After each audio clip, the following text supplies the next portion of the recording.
کسی بھی انسان کی زندگی اس بات سے خالی نہیں ہے کہ جب اس کے اوپر ایسا وقت نہ آیا ہو کہ مصائب، پریشانیوں اور مصیبتوں نے اس کا گھر دیکھ لیا ہو۔ یہ مصائب، یہ پریشانی، یہ مصیبتیں کبھی تو کسی لاعلاج بیماری کی صورت میں ہمارے سامنے آ جاتی ہے، کبھی ہمارے بہت سارے قریبی رشتے ناتے ہمارے لیے اس قدر تکلیف کا سبب بن جاتے ہیں کہ نہ تو انہیں کاٹ سکتے ہیں، اور اگر اپنائے تو اس کا زہر ہمیں مار دیتا ہے۔ یہ مصائب اور پریشانیاں کبھی کبھار اولاد کی نافرمانیوں کی شکل میں ہمارے سامنے آتی ہے، اور کبھی کبھار ایسا لگتا ہے کہ زندگی ایسے بند اندھیری گلی میں بند ہو گئی ہے کہ اب اس سے نکلنا ہمارے لیے ناممکن ہو گیا ہے۔ بسم اللہ الرحمن الرحیم۔ السلام علیکم۔ ایک مرتبہ مولا علی سے کسی نے پوچھا کہ یا علی، ہمیں کیسے پتہ چلے گا کہ ہماری زندگی میں جو یہ مصائب، پریشانی اور مشکلات آئی ہے، یہ اللہ تعالیٰ کی طرف سے کوئی آزمائش ہے یا ہمارے اوپر ہمارے گناہوں کے، ہمارے اعمال کی وجہ سے سزا عائد کر دی گئی ہے؟ قربان جاؤں حضرت علی رضی اللہ تعالیٰ عنہ کہ آپ نے بہت ہی پیارا اور خوبصورت مختصر جواب دیا۔ آپ نے اس سے کہا کہ اگر یہ پریشانیاں، مصائب اور مشکلات تمہیں سرکش بنا دے اور تمہیں ایسا کر دے کہ تم اپنے اللہ سے دور ہو جاؤ، تم لوگوں کے اندر اپنی مدد کو تلاش کرنا شروع کر دو، اور تم اللہ سے تمہاری دوری کا عالم یہ ہو کہ تمہارا ایمان کمزور ہوتا چلا جائے، تو سمجھ جانا کہ یہ مصائب اور یہ پریشانی اللہ کی طرف سے تمہارے لیے اب سزا بن گئی ہے۔ اور اگر یہی مصائب، پریشانی اور مشکل تمہیں اللہ تعالیٰ سے قریب کر دے، تمہیں نماز کے قریب لے جائے، تمہیں اس کی ذکر اور تسبیح کے اندر سکون تلاش کرنا شروع کر دو، اور تم اللہ تعالیٰ سے مدد مانگنا شروع کر دو، جو تم دور چلے گئے تھے اس کے پاس آ گئے ہو، تو یقین جانو یہ اللہ تعالیٰ کی طرف سے ایک آزمائش ہے۔ آج آپ کے ساتھ کس طرح سے میں نے اپنی زندگی میں جب میرے اوپر ایسا وقت آیا، یہ تو ہو ہی نہیں سکتا کہ میری یہ پوری جو زندگی اب میں نے گزار دی ہے، یہ کسی ایسے وقت سے، کسی ایسے دوراہے سے نہ گزری ہو، کسی بھی بیماری کی شکل میں یا کسی بھی پریشانی کی صورت میں، کہ ڈپریشن، سٹریس اور انزائٹی نے دل کو ایسا پکڑ لیا تھا کہ اللہ تعالیٰ کا ذکر بڑی مشکل سے ہو پاتا تھا، نماز کی طرف قدم بڑی مشکل سے اٹھتے تھے۔ یقیناً ایسا وقت مجھ پر بھی آیا ہے، اور میں آپ کو بتاؤں کہ جب کوئی بھی انسان ڈپریشن کا، سٹریس کا اور انزائٹی کا شکار ہوتا ہے، تو سب سے پہلے جو شیطان اس کے اوپر غلبہ طاری کرتا ہے، اس کے ایمان کو کمزور کرتا چلا جاتا ہے۔ وہ اپنے اللہ تعالیٰ سے اس وقت پر اور اس مصیبت پر صبر کرنے کے بجائے وہ گلے شکووں میں چلا جاتا ہے، وہ لوگوں سے اپنی حاجات اور اپنی ضروریات کا رونا شروع کر دیتا ہے۔ یہی وہ وقت ہوتا ہے جب آزمائش ہوتی ہے انسان کی، اور اس آزمائش سے نکلنے کے لیے جس چیز نے مجھے سب سے بڑا سہارا دیا، وہ میں آپ سے کہہ دوں کہ وہ ہے سورہ رحمان۔ یہ ان دنوں کی بات ہے کہ ہم لوگ پی ٹی وی کو دیکھتے ہوئے پلے بڑے تھے، اور پی ٹی وی میں اکثر عشاء کے اوقات کے دوران پہ سورہ رحمان کو لے کر اس کی جو تھراپیوٹک کریکٹرسٹک تھی، مطلب جس طرح سے وہ ایک بیمار انسان کو شفا دیتی تھی، اس کے اوپر بہت ساری ویڈیوز چلتی تھی۔ یہ چیز شروع سے ہم نے دیکھی ہوئی تھی اپنی ارلی ایج سے، تو ذہن میں یہ چیز موجود تھی کہیں نہ کہیں کہ قرآن کی جو یہ سورہ رحمان ہے، یہ شفا کا ایک ذریعہ ہے۔ یہ بیماریوں سے، چاہے وہ بیماری کینسر کی صورت میں کیوں نہ ہو، ایسی لا علاج بیماریاں جس کے بارے میں ڈاکٹرز بھی ڈرتے ہیں اور ان کا علاج دنیا میں امپاسبل ہے، تو سورہ رحمان سننے سے پیشنٹس میں دیکھا گیا ہے کہ ان کی جو ریزسٹنس ہے وہ بڑی ہے، ان کی بیماری میں کمی آئی ہے، اور بہت سونے لا علاج بیماریوں سے شفا بھی پائی ہے۔ یہ چیزیں اندر موجود تھی۔ تو جب اس قسم کے سٹریس، پریشانی، ڈپریشن اور بیماری کے ساتھ مجھ پر حالات آئے، تو یقین جانیے قرآن کی اس صورت نے میری بڑی مدد کی ہے۔ اگر میں آپ سے یہ کہوں کہ سورہ رحمان نے ہاتھ پکڑ کر زندگی کے کالے اندھیروں سے مجھے نکالا ہے، تو بالکل بھی غلط نہ ہوگا۔ سورہ رحمان کے اندر ایک ایسی تاثیر ہے، ایک ایسی طاقت ہے کہ جب آپ اس کو پہلے سننا شروع کرتے ہو نا، تو یہ آپ کے جو اندر کا جو ڈپریشن ہے، جو سٹریس ہے، یہ پہلے اس کو کام ڈاؤن کرنا شروع کرتی ہے۔ سب سے پہلے کسی بھی انسان کو اگر جو تکلیف کے اندر مبتلا ہے اس کو اس چیز کی ضرورت ہے کہ اس کا سٹریس لیول کم ہو اور وہ حالت سکون اور اطمینان کے اندر آ جائے۔ بیماری کی کیور اور اس کی شفا یابی تو بعد کی چیز ہے نا، پہلے اس کا دل تو قرار اور سکون پکڑے نا، اس کے اندر تو اطمینان آنا شروع ہونا، جو اس کی جو تکلیف ہے، یہ سب سے بڑی تکلیف جو دل کے اندر یہ جو ہیجان اور وبال نہیں اٹھا ہوتا، یہی اس کو مار رہا ہوتا ہے۔ یہ جو فکر اور یہ شیطان اس کے ساتھ وسوسوں کا کھیل کھیل رہا ہوتا ہے، سورہ رحمان اس وسوسوں کے کھیل کو اس کو جڑ سے اکھاڑ کر پھینک دیتا ہے اور آپ کو سکون حاصل ہوتا ہے۔ لیکن میں آپ کو ایک چیز بتاؤں کہ سورہ رحمان کی جو یہ تھیراپی ہے، اس کو کرنے کے لیے آپ کو دو چیزوں کا خیال رکھنا پڑے گا۔ ایک تو یہ کہ آپ نے اس کو لازم پکڑنا ہے، ایسے نہیں کہ سورہ رحمان میں نے آج سنا اور 10 دن بعد پھر میں سن رہی ہوں، نہیں، ایسا نہیں کرنا۔ اس کو کنٹینیوس بیسس پر، مطلب مسلسل بیسس پر اپنی زندگی میں شامل کرنا ہوگا۔ اور دوسرا یہ کہ جیسے ہی آپ کی طبیعت اس کے اوپر مائل ہونا شروع ہو جائے تو اس کی کثرت کرنا شروع کر دے۔ کثرت ان دی سینس آپ نے ایسی کرنی ہے کہ اگر آپ دن میں پہلے 1 مرتبہ سورہ رحمان پڑھ پاڑے، یا اگر پڑھنے کی ہمت سخت نہیں ہو رہی، آپ آڈیو لگا کر سن رہے، تو پھر اس کو آہستہ آہستہ 2 مرتبہ کر دے، پھر 3 مرتبہ کر دے، اور اس طرح سے اس کی اپنی کثرت شروع کر دے۔ اگر آپ کو لگتا ہے کہ آپ کے گھر میں ایسے حالات ہے کہ یہاں پر زندگی گزارنا کسی کے لیے خوشی کا سبب نہیں، تو میں آپ سے کہہ دوں کہ آج کل تو بلوٹوتھ کے ایسے ڈیوائسز جو کہ موبائل کے ساتھ کنیکٹ ہو جاتے ہیں، بہت ہی آسانی سے اور بہت ہی ریزنیبل پرائسز پر ملتے ہیں۔ آپ اس کے اندر سورہ رحمان کی تلاوت لگا سکتے ہیں اپنے گھر میں، پورے گھر پر اس کے بہت ہی زیادہ پازیٹیو اثر ہوں گے۔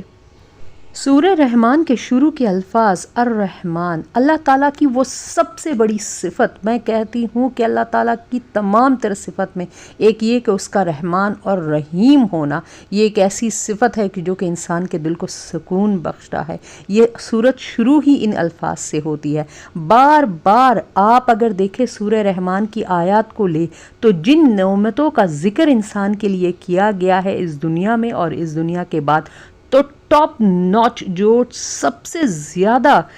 میں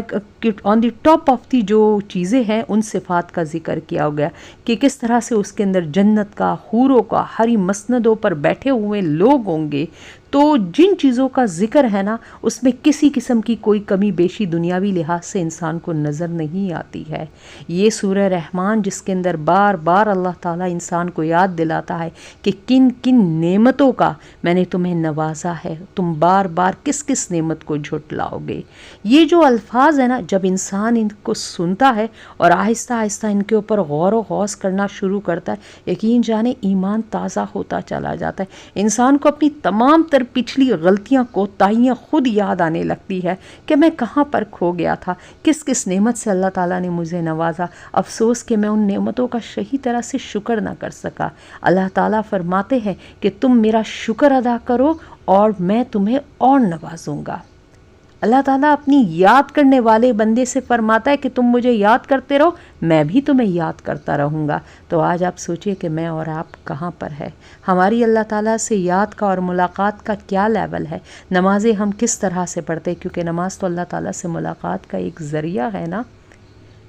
قرآن انسان کے لیے پورا مکمل شفا اور ہدایت کا ذریعہ ہے۔ اس قرآن کو اکثر لوگ کہتے ہیں کہ آپ اس کو اپنی دنیاوی فائدے کے لیے کیوں پڑھتے؟ ارے بھائی، میں کہتی ہوں کہ جب اللہ تعالیٰ خود فرماتا ہے کہ قرآن سے مدد حاصل کرو، قرآن تمہیں رستے صراط مستقیم پر رکھے گا، تمہارے مصائب اور مشکلات میں تمہارے کام آئے گا، تو آپ کسی دوسرے کو کیوں روکتے ہیں؟ وہ کسی غلط کام کے لیے تو نہیں پڑھ رہا نا۔ اگر وہ کام پورا ہو یا نہ پورا ہو، اللہ تعالیٰ آخرت کے لیے ذخیرہ کر کے رکھ دے گا، اور قرآن کے ایک ایک حرف اور ایک ایک لفظ پر اللہ تعالیٰ اسے نیکیاں عطا کرے گا۔ تو جیسے بھی بندہ پڑھے، اللہ تعالیٰ بندے کے دل کو صاف کرتا چلا جاتا ہے اور اس کو سکون بخشتا ہے۔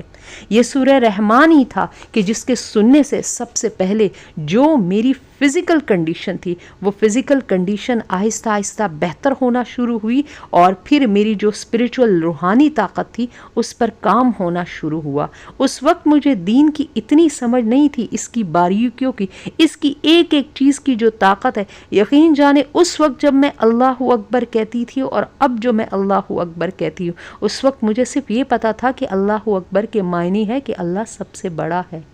اب مجھے پتا چلا کہ اللہ اکبر کے معنی کے پیچھے جو تفسیر ہے، اگر آپ کبھی اپنی گیلیکسیز پر، اپنی اس دنیا پر اور اس دنیا سے باہر خلا میں جتنی چیزیں ہیں، اللہ تعالیٰ جس بادشاہت کا مالک ہے، آپ کو اندازہ ہو جائے تو جب آپ پھر اللہ اکبر کہیں گے نا، تب آپ کو اندازہ ہوگا کہ میں کیا کہہ رہا ہوں، میں کس ذات کو پکار رہا ہوں۔ تو چیزوں کو جب سمجھ کے پڑھنا شروع کرتے ہیں نا، اور آہستہ آہستہ جب ان کی ڈیپتھ میں آپ جانا شروع کرتے، تب آپ کو ان کی طاقت کا، ان کی اثر کا پتہ چلتا ہے، اور پھر وہ آپ کے ساتھ اسی طرح سے جو ہے نا، ان کا کام بھی اسی طرح سے آپ کے ساتھ چل رہا ہوتا ہے۔ یہ جو سورہ رحمان ہے، اس کو تھیراپی سمجھ کر اپنی زندگی میں شامل کیجئے، اپنے بچوں کو بھی جو ہے نا سورہ رحمان پڑھنے پر لگائیے۔ یقین جانے قرآن پاک کی یہ تاثیر ہے کہ جب ہم اس کو پڑھنا شروع کرتے ہیں نا، تو جب کچھ دن یہ ہماری پریکٹس میں رہتا ہے نا، ہمیں بعد میں پتہ چلتا ہے، یہ ہمیں یاد پہلے ہو چکا ہوتا ہے کہ جب ہماری قرآن لفظوں سے، ہماری زبان لفظوں سے پہلے جا رہی ہوتی ہے نا، اس کو پڑھی، ہمیں تب جا کے پتہ چلتا ہے کہ بھائی ہم تو اس کے حافظ بن چکے ہیں، اللہ تعالیٰ اس کو ہمارے سینے میں بغیر کسی محنت کے خود ہی اتار چکا ہے۔ یہ قرآن کی سب سے بڑی کوالٹی ہے کہ جب اس کو دل سے پڑھا جاتا ہے نا، تو اللہ تعالیٰ اس کو یاد کرانے کا کام بھی خود اپنے ذمے لے لیتا ہے اور اس کو آپ کے سینے میں اتار دیتا ہے۔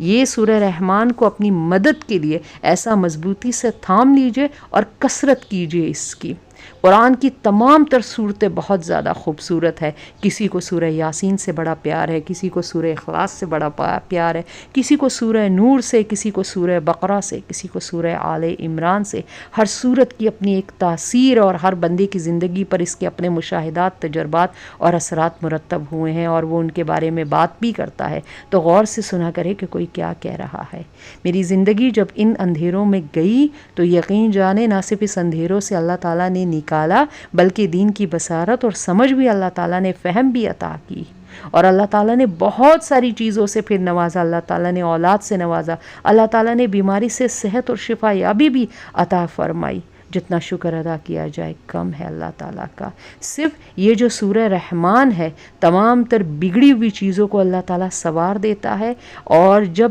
حالات اور مصیبت آتی ہے نا کسی انسان کے اوپر، تو شیطان سب سے پہلے اس کے دل کو بھاری جو کرنا شروع کرتا ہے نا، اور وہ نیکی کے اعمال کی طرف، نماز کی طرف، قرآن کی طرف نہیں جا پاتا، تھوڑا سا زور لگا کر جانا پڑتا ہے۔ آپ دیکھتے ہیں نا کہ جب آپ کے ہاتھ کسی چیز میں بندھے ہوئے ہوں یا آپ بندھے ہو، تو آپ کیا کرتے ہیں؟ پہلے تھوڑا سا زور لگانا شروع کرتے ہیں نا، اپنی پاور دکھانا شروع کرتے ہیں نا، اور پھر اس چیز کو آپ توڑ کر نکل جاتے ہو نا۔ تو بالکل اسی طرح اپنے پریشانی اور مصائب کے وقت، کیونکہ اللہ تعالیٰ فرماتا ہے کہ وَاسْتَعِینُوا بِالصَّبْرِ وَالصَّلَاةِ،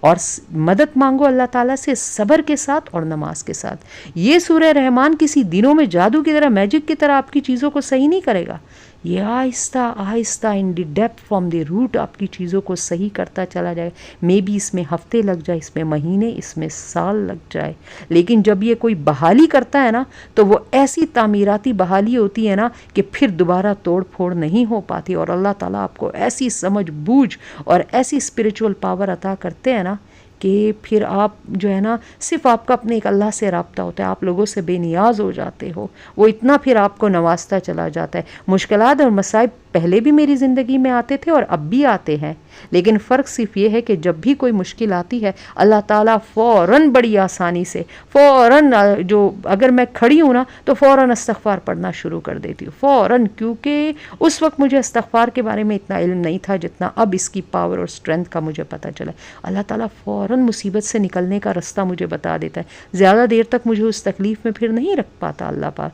اور جو بھی مصائب اور تکلیف آتی ہے، میں یہی کہتی ہوں، اللہ تعالیٰ مجھے صبر کے ساتھ، حوصلے اور ہمت کے ساتھ اس سے نکلنے کی توفیق تو عطا فرما۔ یہ نہیں کہ رونا شروع کر دینا ہے، لوگوں کے پاس جا کر مدد مانگنی، صرف ایک اللہ، واحد اللہ، نہ کسی پیر فقیر، نہ کسی عالم، کسی سے دعا کے پاس نہیں جانا۔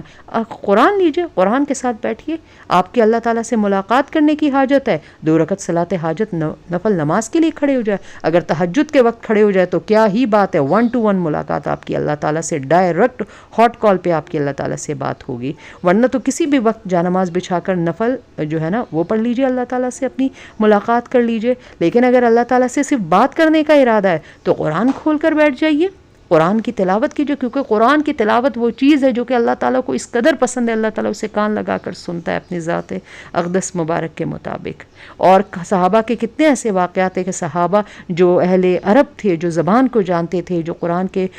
زمانۂ نزول، شان نزول کو جانتے تھے، وہ جب تلاوت کرتے تھے اس کی گہرائی اور اس کی جو رقت تھی وہ کچھ اور ہوتی تھی۔ تو جب وہ تلاوت کرتے تھے اللہ تعالیٰ عرش پر ان کی تلاوت سنتا تھا، اور حضور اکرم صلی اللہ علیہ وسلم تبسم فرماتے تھے، مسکرا دیا کرتے تھے کہ اللہ تعالیٰ بھی اس صحابی کی تلاوت کو قرآن عرش پر سن رہا ہے۔ قرآن کو اپنی مدد کے ساتھ ساتھ اپنے لیے ایک تھیراپی اور شفا کا ذریعہ آپ سمجھو۔ یہ سورہ رحمان ایسی ہے کہ میں آپ سے گارنٹی کے ساتھ کہتی ہوں، یہ آپ کا ہاتھ پکڑ کر آپ کی مصیبت سے، آپ کی تکلیف سے، آپ کی لا علاج بیماری سے آپ کو نکالے گی، اور یہ میرا آپ سے وعدہ ہے۔ اور اسی ویڈیو کے کمنٹ میں نیچے آپ آ کر خود مجھے بتائیں گے، صرف لازم پکڑنا ہے اور آہستہ آہستہ اس کی کثرت کرتے چلے جانا ہے۔ میرے جس بھی مسلمان بہن بھائی کو ایز اے موٹیویشن اگر آپ سمجھتے ہیں کہ اس ویڈیو کی ضرورت ہے تو صدقہ جاریہ کی نیت سے ان کے ساتھ اس کو ضرور شیئر کیجیے گا۔ آپ کو بیچ میں ایک ایڈ دکھایا گیا، ہمارا حکمت کا تھوڑا سا کام ہے، میرے جس بھی مسلمان بہن بھائی کو نیچرل طور پر کنسیو کرنے میں، پریگننسی یا حمل ٹھہرانے میں مشکل درپیش آ رہی، چاہے ایک کی کوالٹی اچھی نہیں ہے، ایک کا سائز اچھا نہیں ہے، PCODs کے پیشنٹ ہے، شادی کو 4 سال ہو گئے، 16 سال ہو گئے، ان کے اولاد کی نعمت سے محروم ہے، تو دیے گئے واٹس اپ نمبر پر آپ اپنی اپائنٹمنٹ بھی بک کر سکتے ہیں، اپنی میڈیسن بھی آرڈر کر کے گھر پر منگوا سکتے ہیں۔ چینل پر اگر نئے ہیں تو سبسکرائب کر دیجئے، ویڈیو کو دے دیجئے ایک اچھا سا لائک۔ دوبارہ کسی امیزنگ انفارمیشن کے ساتھ آپ کی خدمت میں حاضر ہوں گی، اجازت دیجئے، اللہ حافظ۔